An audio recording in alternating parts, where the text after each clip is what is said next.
Ladies and gentlemen of the press, good evening as I welcome you to this press briefing. After the briefing, I'll be available to take questions from you. I was in court today and witnessed all that transpired in SC CV 1701-2024, Governor of Rivers State versus Rivers State House of Assembly and 15 others.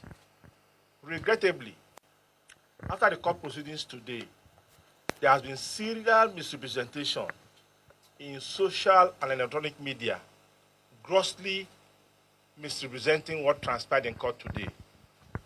It is important to trace the facts leading to SCCV 1701-2024.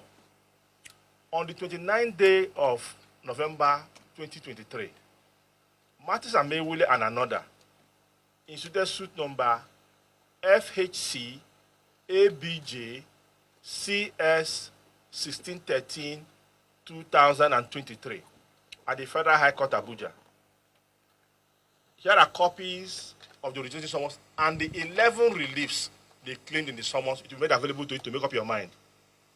Now, on the 11th day of December 2023, while suit number FHC ABJ CS 1613 was pending in court, Amaewhule and 26 others defected from the People's Democratic Party to the All Progressives Congress and automatically lost their seats as members of the Rivers State House of Assembly. In suit number FHC ABJ CS 1613-2023, the question of defection of Amaewhule and 26 others was not an issue for determination. In other words, because this suit had been filed before they defected, the question of defection could not have been an issue in that case. Also, in the appeals that arose from suit number FHC ABJ CX 1613-2024, there was no question of defection whatsoever. Furthermore, while that suit was pending, and Amaewhule haven't defected, they did not inform the Honorable Court that we have defected from the PDP. If they had done so, the court may have taken a different decision. Now, in suit number FHC ABJ CS 1613-2023, amongst others, the principal relief was on the appropriation law of 2024. Now, the appropriation law of 2024, as we all know today, is totally spent and cannot be brought back into operation. The monies appropriated in that budget had already been spent, so nobody can recall that budget and spend that money.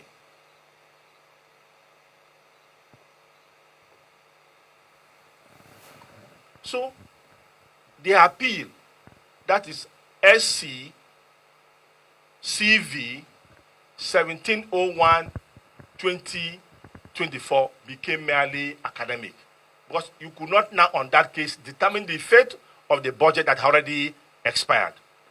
Now, the appellant in that appeal, in keeping with the time-honored practice of not wasting precious judicial time, filed a notice of withdrawal of his appeal and urged the Honorable Court to dismiss the appeal.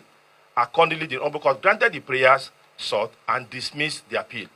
This is all that transpired in the court and nothing more. The Supreme Court did not make any orders reinstating Amaewhule and the 26 others as members of the Rivers State House of Assembly. Neither did the court make any findings on their status as members of the Rivers State House of Assembly, because it was not a question for determination. Other than dismissing the suit and awarding costs, which follows the event, the court took no other decision.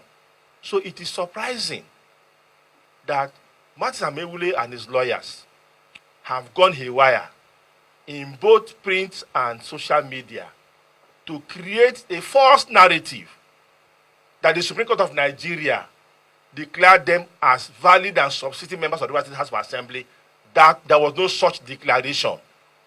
So all the meetings they held today are of no consequence. We are calling on members of the public to ignore the false narrative that is making the rounds and the propaganda by Martin Amaewhule and his lawyers. Thank you very much. I'm free to take questions.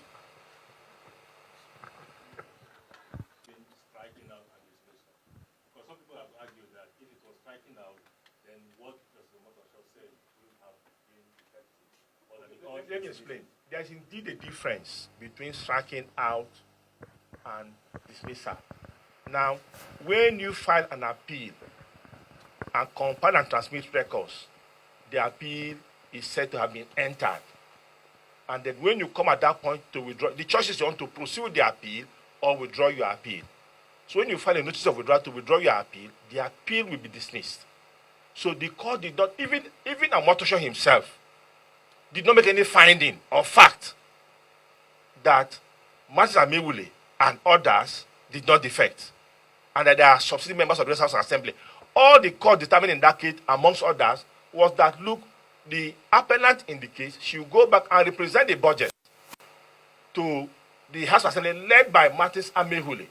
But remember that after they filed the suit on the 29th of November 2023, they had defected on the 11th, 12 days thereafter. And of course, the Constitution is very clear, section 1091G, that when you defect, you automatically lose your seat. So, the Supreme Court did not make any declaration in their favor, contrary to what they are peddling in social and electronic media. Thank you.